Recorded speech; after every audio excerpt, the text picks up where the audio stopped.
Are you dealing with a slow kitchen sink or water backing up? You might have a clog in the water line connected to your kitchen sink. Soap, oil, and food debris coat the inside of the kitchen drain.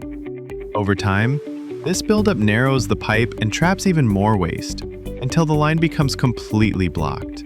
When that happens, no chemical or plunger will solve the problem. You need hydrojetting. We're the ones to call.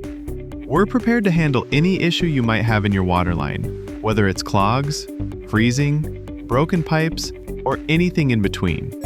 We use specialized equipment to clean your pipes efficiently. The process starts by removing the trap under the sink to access the line. We also make sure to drain any standing water beforehand to prevent a mess. From there, we insert a nozzle designed specifically for small diameter pipes. It sprays water backwards at high pressure, pulling itself forward through the line while cutting through grease and debris. As it moves, it scrubs the inner wall of the pipe, not just poking a hole, but restoring the proper flow. Once we're done, your kitchen sink will drain freely. No more backups, no guessing, no cutting walls or floors, just precision hydrojetting done the right way, from the inside out. Contact us today for professional kitchen sink hydrojetting.